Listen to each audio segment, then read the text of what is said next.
You are listening to the Horse Radio Network, part of the Equine Network family. What a beautiful day for horses in the morning. You are listening to the #1 horse podcast in the world. Here's your entertaining look at the horse world and the people in it.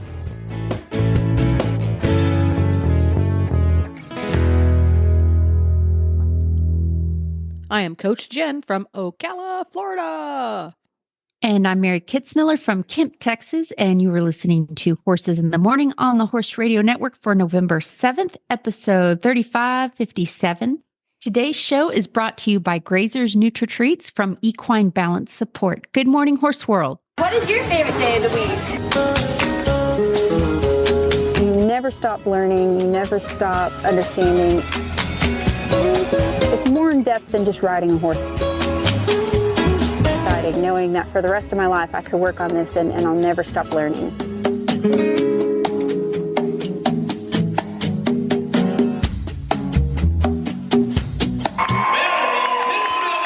Welcome back, Mary. How you been since we chatted last? It's been crazy. I did a clinic in Oregon with one of our auditors, a few of our auditors, I believe. And then I took Remy to the Stock Horse of Texas World Show. So it's been a whirlwind month. Holy moly. Now, is the World Show, was that the grand finale for the season with the Stock Horse of Texas? It is, yes. Now, Stock Horse of Texas is a competition series. It sounds like it's a place or a single event, but that's a whole series of events, yes? Yeah, so it's an association, and then the association puts on several shows a year, I think like 10, and they're all in Texas, of course. And the fun thing about it, it's very ranch horse centered. So there are 4 classes. You can either show individually or do them all in a show and try to go for like the overall high point. And they are reining, cow ranch pleasure, which is a cool class because they actually put signs all around the arena and you go on the rail and then whatever the sign tells you to do, you do. So it's one of those you think would be really easy, but it's not. It's tricky. And then the 4th one is ranch trail. And the reason I love doing it is because it's really pushed me out of my comfort zone and learning new and challenging things. I have like a set number of shows to go to every year. I'm not scrambling to find, what show am I going to do or what event am I going to do? It's already planned out. They're all in Texas. It's a really fun association. And so Remy and I have been trying to rack up the points for the year, and we're sitting pretty nice for the year in totals. And so this last show was like the final. It's like 2 shows in one. So they have round 1 and round 2. So I actually showed in 8 classes. That's a lot. So it's yes. Poor Remy was very upset. He was all in. Yes, he did not appreciate the amount of work he had to put in. So when you do it that way, do you do the reining twice and then do the cow work twice, or do you do each individual class and then start over and do each individual class? Pretty much each individual class, start over each individual class. There was a little bit of overlap. Like I think before I did the very first pleasure class, I was already doing trail round 2 just because that's how the schedule laid it out. You out. Now, is it like most Western, I'm going to call it Western pleasure shows for lack of a better term, and hunter shows and stuff, in that it's a lot of hurry up and wait and you just wait till the next class starts? Or do you have some kind of an idea of what time your class or your ride might happen on any given day? It's both. So we actually got our draws before we even showed up to the show, which is really nice because, if there's like several dozen in your class and that, I'm not till draw 30, okay, I've got like an hour and a half before I have to be out there. So that's really helpful. Plus, we have this amazing horse show app that you sign up for. It's called Horse Show Tracker. And I think several different associations use it. And it will show you in real time who's up, which is really helpful because like at these events, the arena that I'm showing in might be half a mile walk from my stall. Oh, wow. And so if I know, okay, they're running a bit ahead or they're running behind, draw 10's already gone. And, then I know, okay, now I need to start getting saddled rather than hoofing it back and forth and looking at the dry race board to see what draw has gone. So that is really helpful. Now, the hurry up and wait part is my fault because I still have a ton of anxiety and I always end up showing up like way too early and sitting around and making my horse grumpy. I don't know about you guys that show, but I have dreams before shows, big shows, where like I'm in the barn aisle trying to get ready and someone runs down the aisle and says, they're calling your class. They're waiting for you. And I can't find my bridle. And so, yeah, I get a little anxious. I get a lot of anxiety, but mine has always been, I guess, the good kind in that I don't have the whole, I lost my locker key or forgot to go to English class kind of like you do. But I'm definitely super keyed up when I compete. Now, I don't compete actively anymore and haven't for many, many years. But yeah, I don't think nobody ever said anything because it was mostly my students. And I think Glenn was just smart to not say anything. But I don't know that I'm necessarily the most pleasant person at competitions. I think I might be a little grumpy. I think I just come off as annoying. I'm like super chatty. And yeah. Yes. Yeah. Now, once I'm in the ring, I'm cool as a cucumber. That's not a problem. It's just all the anticipation and it's a lot of fun. But you do often ask yourself in the heat of it, I'm like, why am I doing this to myself? I don't know. Well, that's a good question. We'll have to conquer that someday. Why do we compete? We each have our own reasons. And I think it would be fun coming up on one of the shows to have the folks from Horse Show Tracker on to talk about that app. That's fascinating. Yes, it is an amazing app. The other thing is, for the most part, I get scores on it in real time. So walking out of the ring, oftentimes I have my score. It doesn't happen with every class. For instance, some of our trail classes throughout the year have been outside and there's just no way for the judges to get scores written in. So you have to wait till the class is over for those. But in the cow work and reining, I almost always know my score right out the gate. And I know, okay, I'm sitting in third place right now and waiting for 3 more people to go to see how I finish, which I think is kind of cool. That is neat. Neat stuff. Well, we'll have to see how the point standings zhuzh out. No, that's not the word out. How they come out at the end of the season. And probably for December show, we'll be able to chat about those a little bit. But this is the time of the show each and every month where we talk about a training tip from Mary Kitzmiller. And the training tip is always inspired by something interesting. So what is it and what inspired it? So I want to talk more about one rein stops for the training tip, and it is inspired by a couple of the training questions that we got and that, involve dealing with anxious horses and not sure what to do when the horse gets upset. And I find that having that one rein stop, which is an emergency stop in your tool bag, can not only keep you and your horse safe, but it can help with both of your confidence as well. Oh, now that's interesting. I can understand how it's going to help with the human's confidence, but I'm curious to see how it can help the horse's confidence. Do tell.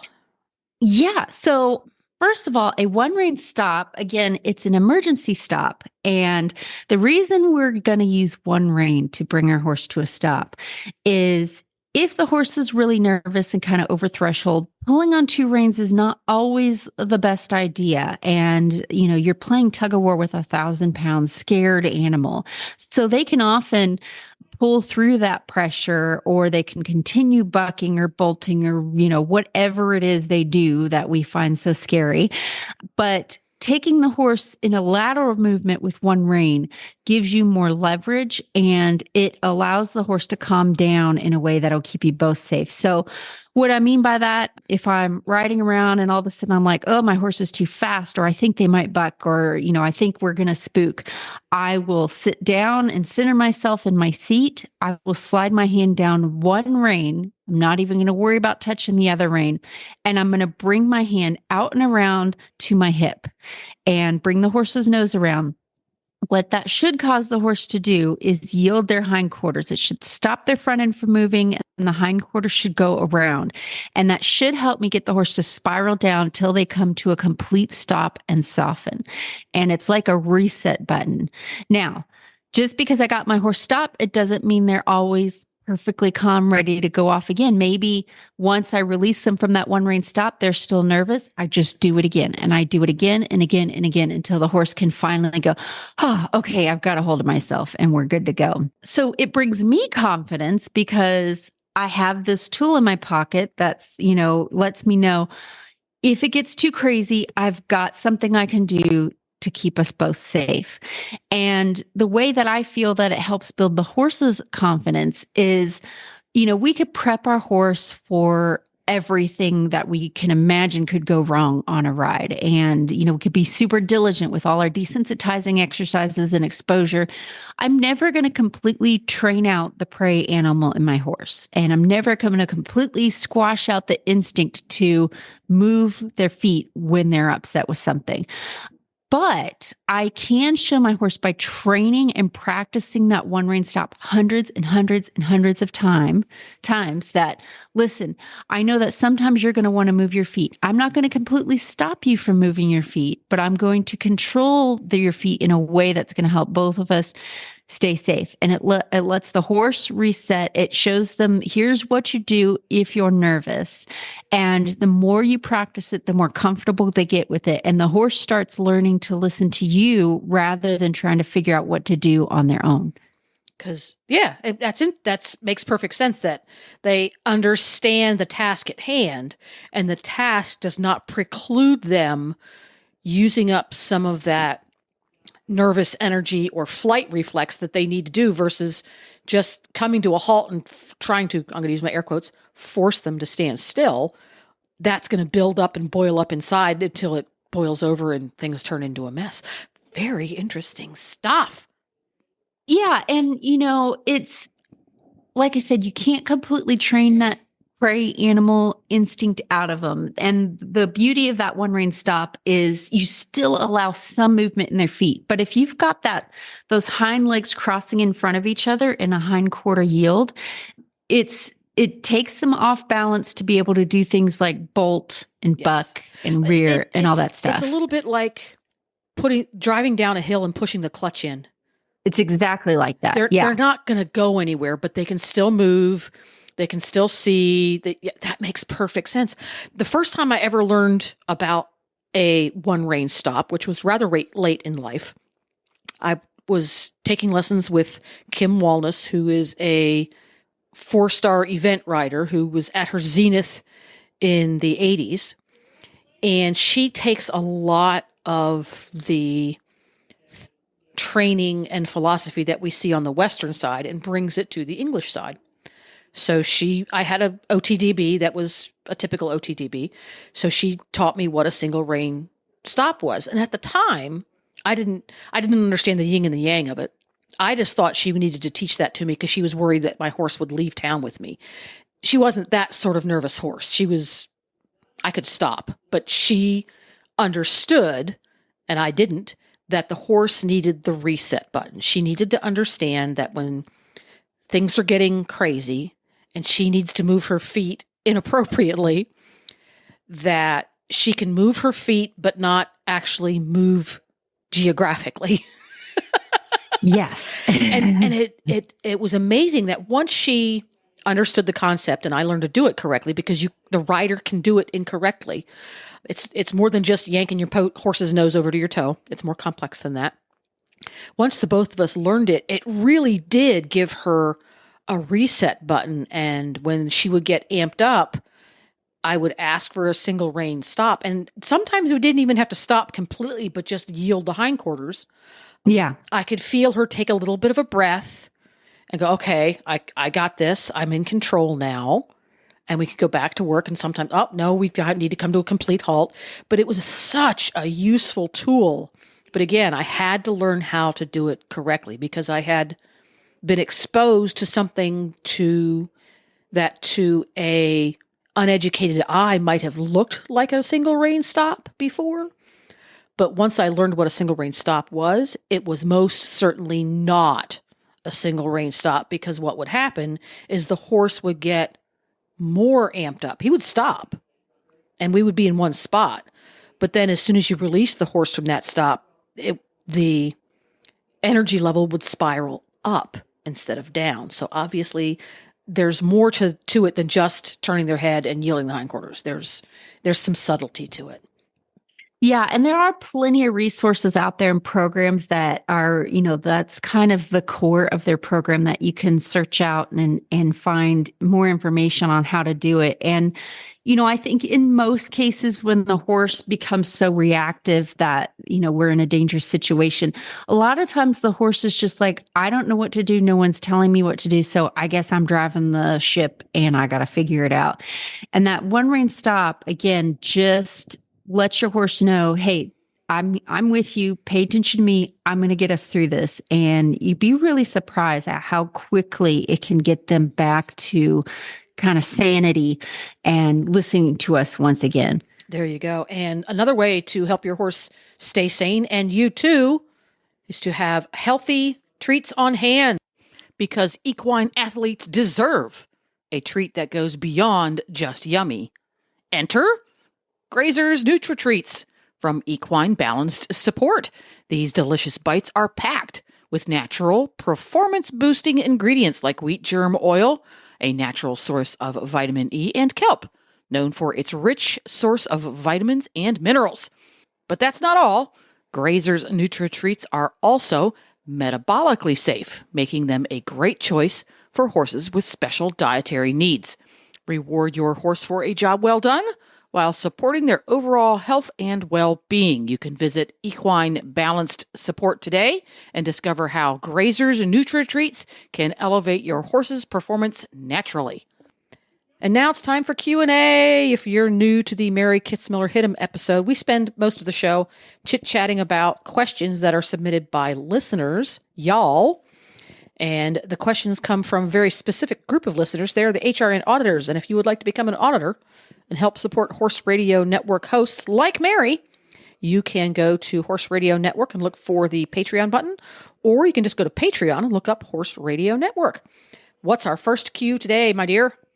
This one comes from you. That was posted in the group. Yeah. Yay. Yay.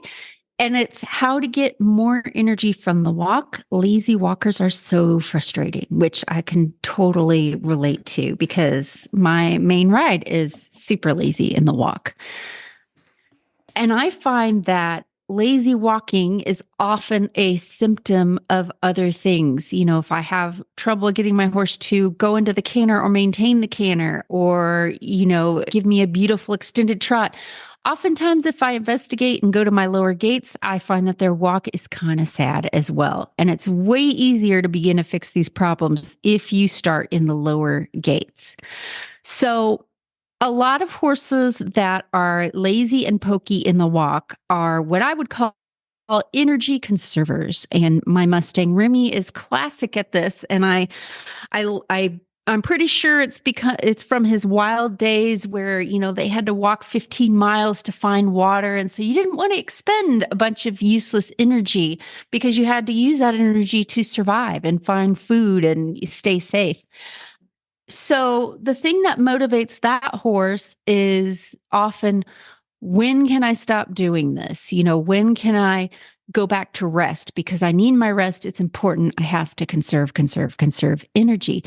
Other factors that can make horses lazy walkers is they're just simply not fit enough and they need to be exercised more or with, more concentrated efforts on building up their stamina. Sometimes I've noticed nervous horses to actually kind of have a lazy appearing walk. And so it's like this really stilted walk to where, they're just kind of timid and about moving forward. So those horses, they want to kind of get really tense and not really stretch out. But for the most part, we're dealing with these energy conserving horses.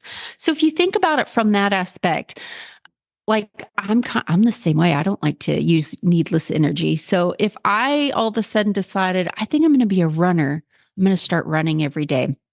And I get myself a running coach who makes me run 2 miles nonstop and does not allow me to walk. And every time I want to rest, take a breath, go back to a walk, they poke and prod and make me keep running. I'm not going to enjoy running for very long. I'm going to quit pretty early on because that's just not how I do things. I'm not fit enough to do it. It's not fun. It's not motivating. Every time I put in a little bit of effort, it doesn't mean anything to my coach. So why bother trying? And that's, I think, what a lot of these horses are dealing with is we want to say build more energy in that walk, and they give us more energy. And what do we keep doing? We keep poking and prodding with our legs. So the horse goes, well, okay, I gave you some energy and nothing changed. You kept bugging me. So that's where horses get lazier and lazier with your legs. And then pretty soon you have a horse that if you take your leg off, they're just going to quit on you. And so it becomes this kind of battle to and fro of, well, I can't stop putting my leg on my horse because they'll stop walking. And the horse is like, well, I'm not going to give any more effort than I absolutely have to because my owner kicks me all the time anyway, no matter how hard I try. So that's how you kind of get into this rut with the walk and your other gaits. So you need to think about what's going to motivate this horse to try harder. And what that is oftentimes is if your horse gives you some effort for a little bit, you need to treat it like they won the Olympics, like big release of pressure, leave them alone, let them stop and have a rest. And it seems like you're facing this uphill battle of, well, I'm never going to get my horse to walk several minutes if I have to constantly reward them. And that's just not true. That's not the case that I have found. And so where I would start with a lazy walker is first, no matter how pokey and lazy your horse is, always ask him like he's going to do it perfectly, meaning uses the least amount of pressure you can imagine. Just think about walking forward, then start energizing your seat, then start working your way down your legs. Don't go straight to your heels or your spurs. You might have to do that to get them to walk, but always give them the opportunity to respond to the least amount of pressure possible. So always treat them like they're going to do it perfect. So then from there, do what you have to do to get the horse to have a meaningful change of gait, meaning I want to get my horse, kind of push them out of that lazy, pokey, I'm giving you the least amount possible walk, and use enough pressure to get your horse to finally, where you feel that try, where they finally open up those shoulders a little bit and they move forward. As soon as they find that, I'm going to take my legs away. I don't have to quit riding completely, but I'm going to stop bothering him with my legs. And I want to give him that big release of pressure. Also worthy to note that I'm doing this all on a loose rein, because if you have problems getting your horse to walk, you don't need to be messing with their face and having them on contact and trying to get lateral and softness and collection. You've got to get that gas pedal working first. So loose rein, so my horse doesn't feel any restriction in going forward. So as soon as I relax my legs and say, hey, that's the walk I wanted, it was beautiful, of course, my horse is going to slow right back down. I'm going to allow that to happen. I'm going to let him go back to the pokey, lame walk that they wanted to do. And as soon as they get back to that lazy, pokey, proddy walk, I'm going to then ask again. And again, I'm going to ask with the least amount of pressure and say, no, I don't want you in that pokey, lazy walk. Hey, I got a quick question here. This is important. Yes. I'm real big into timing. Oh, I need to press a button. There we go. So I get a better walk. Yay, us. And you relax your aids a little bit, and the horse goes back to putt-putt walk. Mm-hmm. If I'm walking around a typical riding arena, I got a great walk, relax my aids a little bit, putt-putt walk. How long do I leave in putt-putt walk before I say, excuse me, but we need to move along? Is it 4 strides, 4 laps, half a lap? I would say there's kind of a base level walk that horse is going to find him, and he might even come to a complete stop. He's going to go back to wherever that horse's level of this is all I have to do. Once they hit that, give them about 2 seconds and then ask again. Got it. Perfect. Okay. And Yeah. And again, you're going to ask as light as possible, but I'm also not going to be afraid to use as much pressure as necessary to get them to try. And I only need the try for 1 or 2 strides. That's all I'm looking for. And so I'm not going to quit asking until I feel try. And there's going to be a moment when you feel like all of a sudden you're not pushing the horse anymore. And all of a sudden they just open up. And it's like, it's like a breath of fresh air. You'll feel it when it happens, where they just all of a sudden that shoulder loosens up and they really feel like they're giving you a little bit more than what you're asking. And as soon as I find that magical space that happens, I'm going to lay off on the legs. I'm going to relax my legs. I don't completely quit riding, because with my horses, if I completely stop riding, like I just get really kind of heavy in my seat and relax everything, that means to stop. So I don't completely stop my seat, but I'm going to quit going at them with my legs. My legs are just going to be kind of there neutral. They don't have to come completely off my horse. And I do this knowing that as soon as I relax my aids, that horse is going to fall right back down to his cruddy walk again.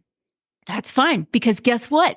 It gives me the opportunity to ask again. You're just practicing pushing on that gas pedal and getting it to loosen up and getting that horse to get to that walk sooner and sooner. And what you're teaching your horse is, if you just give me a little bit of try, I'll lay off of you.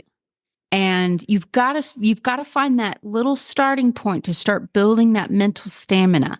And it's something I practice with Remy every day. We work on that walk because I love a nice, big, loose, extended walk to get all his muscles warmed up. And we'll walk around that arena for 10 minutes. And I add a little extra something in that I also use positive reinforcement. So if he gives me like a stunning walk, I'll click and treat it. So now when I put my foot in the stirrup and swing a leg over, he automatically powers into that big, pretty walk, because I made it something worth doing for him. Yeah. Motivation is huge. You have the horse, trying to get the horse on your page, on your side, so that they want to please you, is always ideal, versus the horse that eventually gets better at their walk because they don't want to be pestered or they don't want those aids to touch them. That's not ideal. That's very interesting. So you can actually create a situation where a energy conserver can be a little bit more of an energy creator, because he's going, ooh, this is the thing we do that I get rewards for. I want to do this. And not because he's quote, anticipating a treat. He's anticipating reward, which just happens to be treat. Very interesting. Maybe next time we'll do the horse with the super fast walk, how we can go the opposite direction next month. Oh, yeah. And let's say you don't want to do treats. That's totally fine. What you're teaching your horse is, hey, listen, when you give me a little effort, I leave you alone. I don't touch you. But every time you go back into your lazy walk, you're going to feel some pressure. You're going to have to work harder to push back into the walk that I want. So what you'll start seeing is where you can get 1 or 2 strides in the beginning.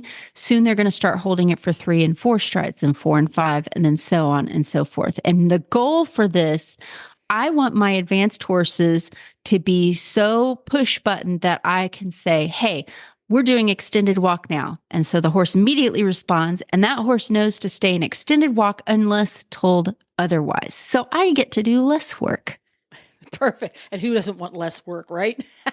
Exactly. There we go. Excellent question. All right. What's up next? So this one is from Kayla, and it is fun groundwork games to help you connect with your horse and increase trust and confidence that a yearling can do. She says, I feel like in an effort to help our connection, I walk him in loops around the arena, but he gets bored. And when he gets bored, he gets loopy and decides to focus on the horses in the pasture instead of me. And that's a terrific question, because when you've got a yearling, there's physical things that you don't want to do a whole bunch of. You don't want to lope them in a lot of small circles around you, and you're not ready to ride. So you don't need to do a whole bunch of riding prep, although you can still do a lot of those exercises. I would say some fun games that I would start with the yearling is, one would be teaching them to hook on in a round pen. So for a yearling, I probably wouldn't do the typical like Monty Roberts join up where you send them forward around several laps in the round pen. What I would do instead is if you've got a small, you don't even need a round pen, just kind of a smallish area. So in your horse's paddock or in a small arena or your round pen, I would teach my horse wherever I am in the pen, I want you to face me. And how I typically do that is I walk in the pen with them and I will make some noise, maybe clap my hands, or if I have a flag, or I'll wave the flag or stomp my feet until the horse looks at me. And every time they look at me, then I turn away. And I'll play that game over and over again till my horse learns just to look at me wherever I am. And you can keep this pretty low energy, and it just kind of begins that connection of wherever my person is, I had to look at them. So anytime they look away, I suddenly become the most interesting thing in that round pen. So they'll peel their attention off of the other horses in the other pastures and go, oh my gosh, what's that crazy lady doing? Why is she doing jumping jacks? And they look at me, and then I take all the pressure away. I create some distance. I turn away. And so that's a really good one to start with. It's kind of like intro to round pen. The other things that you can do with your yearling is just start getting control of every little body part. So I like to start with the hindquarters. I'll teach my horse, if I put some pressure over your hip, can you step your hind end away from me one step, and then maybe 2 steps in a row, and then 3 steps, to where I can make that hindquarters turn completely around the front end.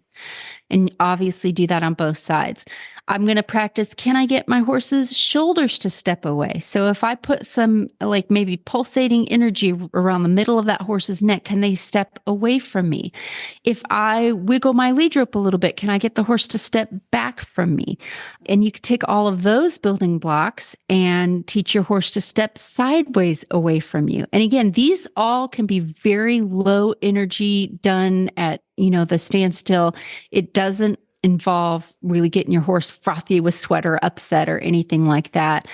Once I can get my horse to move away from like that pulsating energy, so like maybe waving that whip by their hip to get the hindquarters to move, then I can start introducing, eventually I'm going to ride you and I want to use leg cues. So what if I press my hand right around where that leg is going to be to get you to step the hindquarters over? Or what if I press my hand on your shoulders to get you to step your shoulders away? What if I put my hand over your nose and just softly press to get you to back up? What if I put my hand behind your poll to get you to lower your poll? And from there, you could work on things like foot handling. What's the least amount of energy I can use to get you to gently pick up your feet? Other things that you can do is teach your horse to pick you up off the mounting block. So even though we're not going to actually get on the horse, there are a lot of great mounting block exercises you can do. And it gets them to see you from that different angle. That's going to be important later on. You can take all of your body control exercises. Once you can get your horse to move forwards, backwards, left, and right, you could put it to work with obstacles. So instead of walking loops around the arena, why don't we walk around the arena and cross this little bridge that I have set up, or go around these cones and do a serpentine, or back a serpentine around these cones. So, the possibilities are endless with your babies, and doing things that are both low energy but keeps their focus on you is really important. That is interesting, because with the yearlings, you really have to focus on the mental game, because that's the part you're really exercising. You, like you said, you don't want to be putting excessive amounts of stress on them physically. But in my experience, now I haven't had zillions of yearlings, but in my experience, once you get a little bit of a connection to those yearlings, they know who you are. They know that you're a reasonably interesting force in their life. They can be very, very engaging, because they will take some of that physical energy and they will transfer it into using it up mentally. Yeah. And it's like with my dog Echo, she's extremely high energy dog. And part of the things I do with her do involve like, let's go for, a couple mile walk. But the things that really get her calm and listening are the little games that we play and, hiding her treats here and there and getting her to find it. And so you can do those types of exercises with your horse as well. And the younger they are, the shorter your sessions. You don't need really long, drawn out, hour-long sessions. If you want to work your horse a lot in one particular day, I would do several short sessions because their attention span is going to be rather short, but they also have very sponge-like brains. So it doesn't take very long for them to absorb what you're teaching them. Now, one of the things we used to do with our little babies, starting around weanling, and continuing on until they became old enough to get started, is we would put tack on them. We would throw put reins on a halter, throw a saddle pad on, and maybe an elastic surcingle that they would learn to wear. We would ground drive the ones that were mentally ready to take that in. And that made life so much easier when it came to start with tack because it was ho-hum. Oh, yeah, there's the saddle pad. Big deal. It wasn't a case of, we need to desensitize you to a saddle pad that might slide off your back. That's old stuff. Yeah. And I remember doing a colt starting clinic years ago. It was at Chris Cox's ranch, and most of the colts were pretty wild, and we had to do a lot of prep work on the ground to get them used to everything. And there was one colt that was in there that had actually been a Mustang that had been used in a youth Mustang makeover, and that is all an in-hand competition. And these kids do so much work with these horses to do all the classes they're going to need to do in the freestyle. So these horses are used to wearing costumes and doing obstacles and getting on trailers and all this stuff. And that horse was the easiest one in the bunch to start because he was like, oh yeah, I've had things tied to me for years. I totally know what this is. Like, he just walked out ready to be ridden. You could pretty much just step on him. And because he'd had so much prep work that wasn't necessarily riding centered, but it did give him all that confidence and, quietness that you would want in your colts to ride. Cool. Well, we're going to take a quick break here for one of our sponsors. And when we come back, we will have another listener question. You can enjoy your favorite equine videos all in one place with Ride TV, the ultimate equine streaming platform. The newly relaunched Ride TV has all the series you love, like Rockstar Vets and Mini Horses, plus top-tier training videos and event footage from barrelracing.com and Horse and Rider on Demand. Whether you're ready to relax with your favorite series, binge watch competition footage, or train with a world champion, subscribe to Ride TV today for only $19.99 to see where your ride takes you. Visit ridetvgo.tv to subscribe. We have one from Caitlin. And she asked, how do you deal with a young horse, 3.5, and an unpredictable horse in the pasture next to the ring? I want to keep riding outside as long as I can, but there's a horse that will randomly gallop aside the ring and buck and play, and I don't have the option to bring him in while my young horse is still getting confident with horses riding around her. First thing we need to do is put up a camera to get this on film so that you can monetize the video. Okay, next. Yeah. So this is good TikTok content. So she says her horse is really triggered by horses running near her, and I can finally ride with a friend cantering in the ring with me. And I don't want to overwhelm her and go backwards on the progress. We're in New Hampshire, so things are also getting cold. So just a bunch of challenges to deal with. So if this was me dealing with my young horse and I had this issue, can't change the fact that this horse is going to run up beside the ring, which would, that can really rattle even well-ridden horse. I would do a lot of groundwork out there first, and I would probably make it a habit to do groundwork every day before I rode and get my horse focusing on me. So there's a lot of exercises you can do for that. And anytime my horse's attention was put on the horse in the pasture, I would do something to get him focused back on me, looking back at me. And this could be sending them back and forth between me and the fence, or yielding their hindquarters or their forequarters. I would just work on all those exercises that you can use to get control of their feet. There are a lot of great programs out there that you can look into that will give you some ideas. I really like Buck Brannaman's groundwork book. It's one of my favorite groundwork books. It's got a bunch of exercises. There is the Pirelli program has a bunch of great exercises for this. Just a Jonathan Field. There's a bunch out there that you can look into for ideas. So me personally, I would start with groundwork first, because I'm kind of a weenie when I get in the saddle. And if the horse just goes over threshold and I'm on them, I have no problem stepping off and, okay, let's get your focus back on me. Because that way we can both stay safe and I can still get something done with my horse. So I would probably do groundwork with my horse out there every day until I know that I can get their attention back on me pretty easily and I've got them paying attention. And also it helps if, you've got them nice and warmed up on the ground and they're probably just a little bit tired. We can use that to our advantage. Once you get those saddle blankets wet, it can be very helpful. And maybe they don't feel like putting so much energy into being upset at the horse in the pasture next to them. And then this is where that one rein stop is going to come in handy. This is something I first teach my horse on the ground by teaching them to yield their hindquarters. And I also flex that horse's nose left and right and get him very good and very prompt at lateral flexion.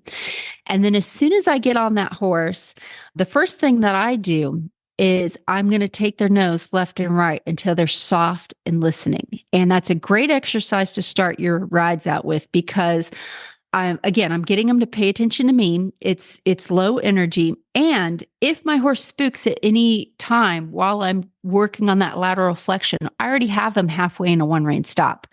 So I can ride a lot of what happens if I've already got their nose bent to the side.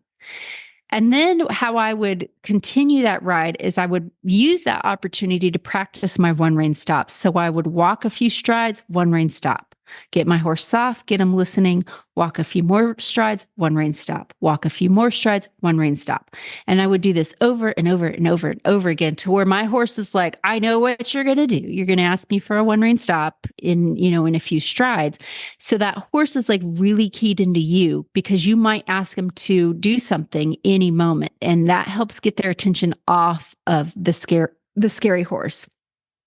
Once I feel my horse start to let down in the walk and I can walk further and further distances without feeling the need. So like, for instance, if I stopped asking for a one rein stop, I got him to a one rein stop, got him to soften, and I let him walk off again and they feel really calm and relaxed, I'm going to leave them alone for a little bit longer and just go for a ride. It doesn't matter where I go. We're just going to walk off a little bit further.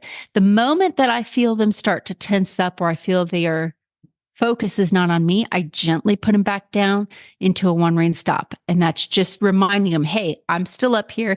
You need to pay attention to me.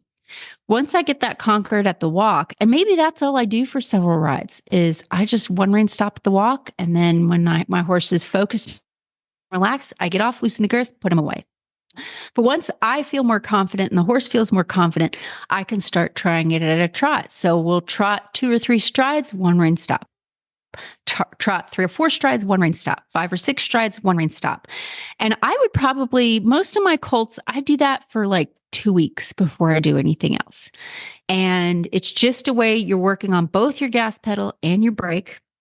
And you're teaching that horse that I'm not going to get up here and then not do anything. You are not in the driver's seat. I am. And I could ask you for a one rein stop at any moment. So you shouldn't pay attention to that horse over there, because I might ask you for a one rein stop. And the other important factor in this is, even if I'm really terrified and nervous doing this, I do not want to do that one rein stop in a hasty, jerky manner, and not in a way that feels like it's punishing my horse. I've had people do this wrong where they rip that horse's face around and they're trying to I don't know, get respect or something. It's like, no, your horse is already nervous. So if I move fast with my hands, they're going to be more nervous. So I'll be prompt. If that horse is getting ready to do something dangerous, I will be prompt and get that shut down quickly. But I try to be very fluid and almost reassuring with my hands, like, hey, come on back here. We don't need to freak out. And you want to be the voice of reason and authority and safety for that horse. There we go. That is a really tough scenario. And there are a lot of riders in that same scenario once autumn hits and you're up north where the weather's horrid, and the vast majority of horses, when someone suddenly starts to gallop somewhere within earshot or where they can see them, it's game over. And that can be really, really tough. And a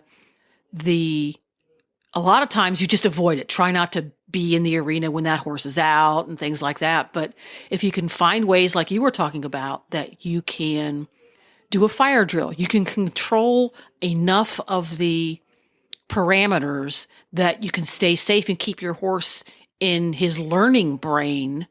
You can come out the other side of winter that the horse has so much more brain power so that when the following fall comes, it's not as big a process. He'll figure it out. Oh, much quicker. Oh, a week into horrible weather, and he forgot all about the horse that gallops next door because he went through one winter already working diligently on using the brain cells instead of the hooves when things get a little bit uncomfortable.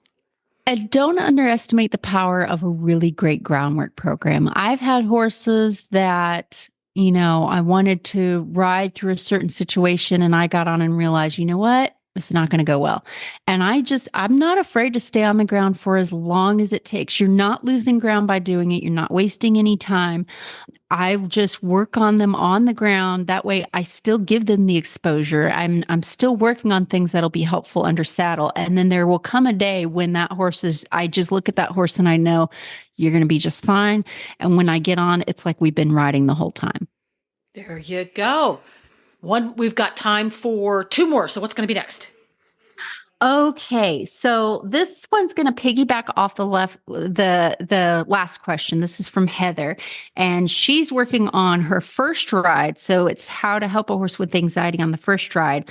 We've done all I can think of to help her. She's great on the ground, but when you get on and ask her to walk forward with someone leading her, she starts to panic and spins at warp speed. So I would say there's probably a hole in the groundwork somewhere. And also, when I do the first ride, my first steps are never forward. I'm doing something lateral because it's a big jump to go from standing still with a rider on your back to walking straight forward. And that can often lead to the horse panicking and doing something similar to what the listener's horse is doing. So I would go back to the ground and I would work on teaching your one rein stop on the ground. Again, there's great programs that can help you do this that'll go into way more detail. I do like the Pirelli program for this. I like Buck Brannaman's. Jonathan Field, Dan James, I think, has a version of it. A lot of great programs you can find out there. John Lyons, also really good. So I would invest in something like that and really, really be diligent about it. And I would teach your horse how to soften laterally on the ground.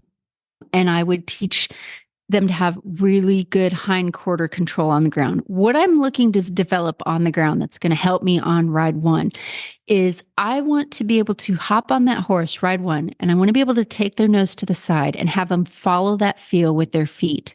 So if I get on that horse and tip their nose to the left and hold them in that bend, I want that horse to follow that feel and move their hindquarters to the right, if that makes sense. So if I tip their nose to the left, hindquarters go to the right. And that's my first step.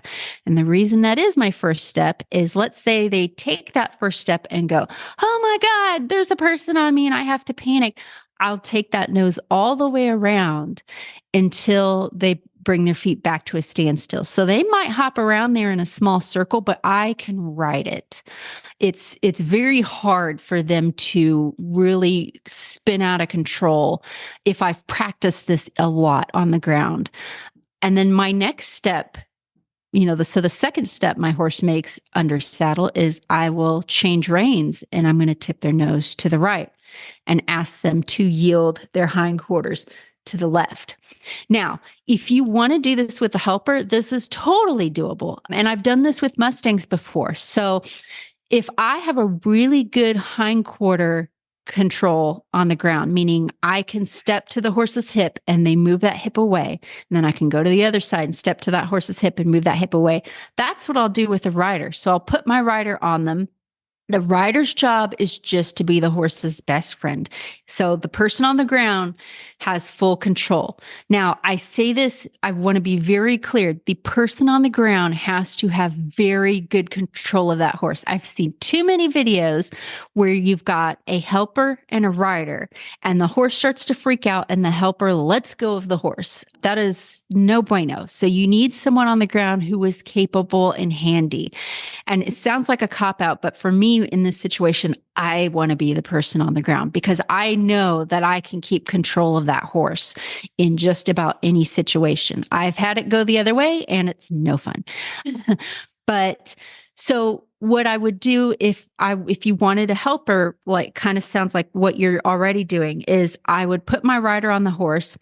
They would have a hand on the saddle. I would give them a rein just for safety's sake, but their job really is to sit up there and pet on the horse and be quiet and reassuring. And then what I would do as the handler is I would work on yielding the hindquarters left and right. So by taking a step to the side, you're allowing that horse to feel the rider's weight on you, but it's just one step below walking forward. It's a little bit easier for the horse to comprehend. And I would yield those hindquarters over and over again with the rider. And if that horse seems pretty solid, then I would start asking the horse to yield their hindquarters and walk one step to the side and kind of spiral out of that hindquarter yield. And our first steps would be in a circle, not a straight line. Because again, if that horse is already in a bend and then all of a sudden they decide to freak out, I'm going to put them back into a bend right away because I'm already halfway there. So this is the same whether I have a helper that's on the ground steering the horse or whether I'm by myself doing this. I try to do everything laterally before I really let that horse travel and go somewhere.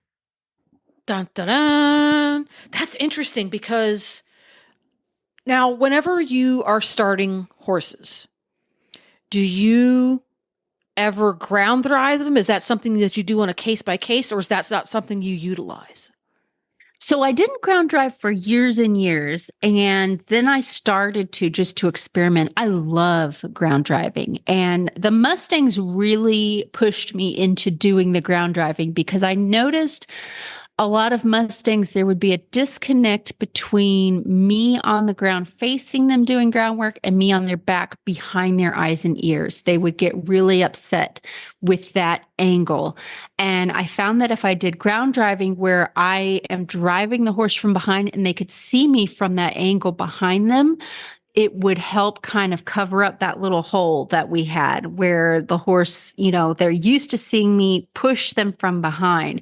So I really, really love ground driving.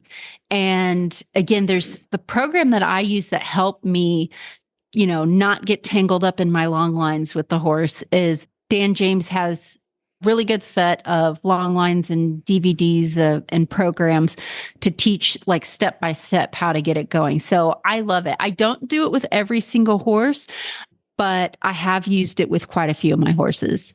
Cool. There we go. Well, we're going to take a quick break here from another one of our sponsors. And when we come back, we're going to do our final listener question. Woohoo! For first-time horse owners and new riders, finding the information and support you need can be challenging. That's why Equine Network has partnered with Sentinel and Absorbine to bring you My New Horse. From important horsekeeping information and how-to videos to social media communities, exclusive experiences, and more, My New Horse is your one-stop shop for riders of all levels and disciplines looking for easy-to-understand horse care information and guidance. Start your horse ownership journey today. Visit mynewhorse.com. Okay, this one's from Melissa. She says, I have 2 horses who paw in the cross ties, one OTTB and one mini. How do I get them to stop? I've tried waiting until he stopped and then click and reward. He's still pawed, but now he stops and looks at me for a reward. There are also my 2 horses that will dig. These are also my 2 horses that will dig in pockets and hands for treats. I have to feed them the reward out of a bucket so not to encourage the biting of hands. It's all very dramatic, which, yeah, both of those issues, the mugging for treats and the pawing, are coming from the same place. You've got horses that are just impatient and trying to do what they think is going to get them treats. So if we're going to tackle this from a clicker training standpoint, just about every clicker training program I've seen with horses has an exercise somewhere around the beginning where you are actively teaching the horses not to mug you. And when I first started clicker training, I found this all very boring and I didn't want to do it. And then when I finally started doing it, I didn't want to do it enough. And it would always mean trouble later. When I would try to do more advanced things, my horses would go back to mugging me.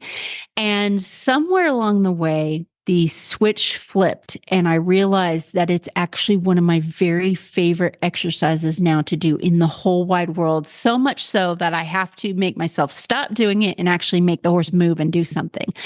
And the reason why is so like Alex Curlin, one of the trainers that I follow, I love her program and she has the best version of this in my opinion. I think Shauna Karish has this in her program as well. But what I realized is you're not merely working on don't bite my fingers off. You are teaching patience and you're building duration and seeing how far can I stretch that horse's patience. And you'd be amazed at the things that happen and the changes that happen in your horse.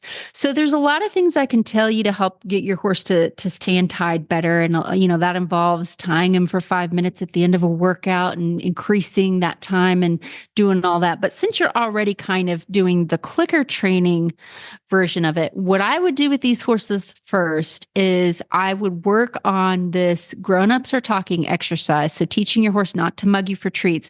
I would do it not in the cross ties to start. I would do it in a protected environment. So like a stall with a stall guard is perfect because you're going to use something akin to what's called negative punishment to teach your horse not to mug you. What that means is if I have my horse in a stall with a guard and I'm standing next to them and they're getting so pushy that they're taking swipes at me for treats, I can walk a couple feet away.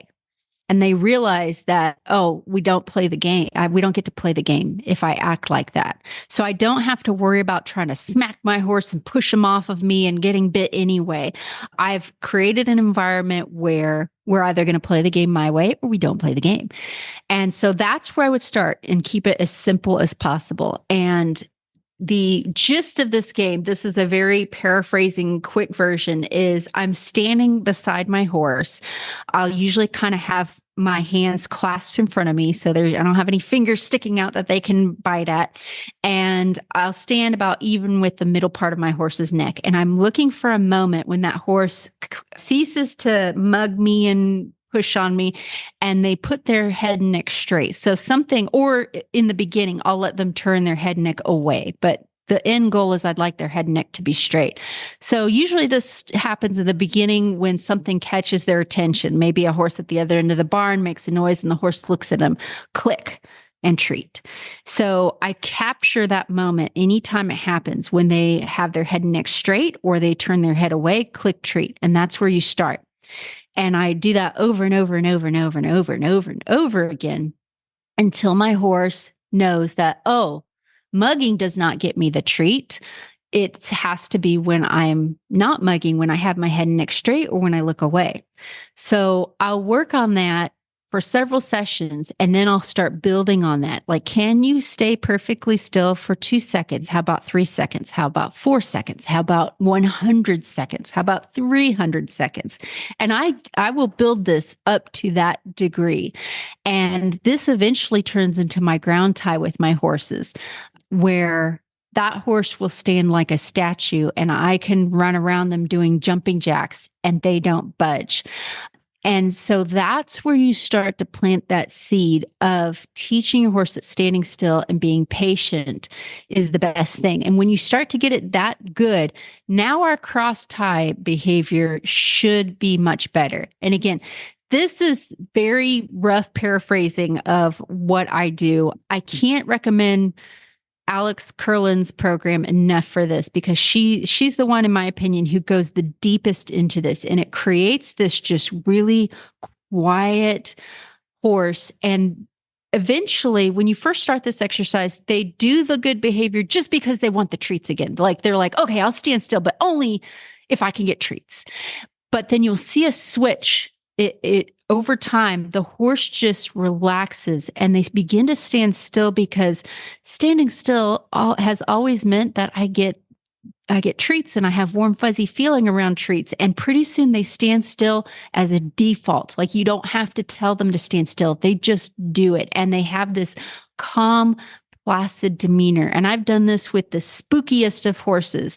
And it's crazy the level of calmness you can get with your horse when you do this. So any clicker training program that you do, I cannot recommend enough. Stay in those beginning steps of getting that calmness before you move on to the fancy stuff. That's that syndrome where you want to do Grand Prix dressage because you want to wear the outfit. Or yes. Yeah, we want to get to the fun stuff first. And you're right. I did the same thing. I went zing because I wanted them to make them do cute tricks. No. You have to go backwards now. And now it's even harder because, yeah. And like I said, at some point it switched for me from being something like, oh, I got to do this so that the rest of the training will go well. And now I'm like, oh yeah, we actually probably need to take a step forward or something. But I've just loved playing with my horses at a standstill now. It's one of my favorite things. There you go. And timing is so key for all of that. So if it's not going well, look at your timing or get somebody to video you or reach out to Mary Kitzmiller with a 45-second video of you doing it and she can look at your timing. If somebody wants to do those sorts of things, get in contact with you about training or clinics or your artwork, where can they find you? You can find me on Facebook, Mary Kitzmiller Horsemanship, or my website, marykitzmiller.com. Dun, dun, dun. And Mary, we will be back again next month with more training and fun. Sounds good.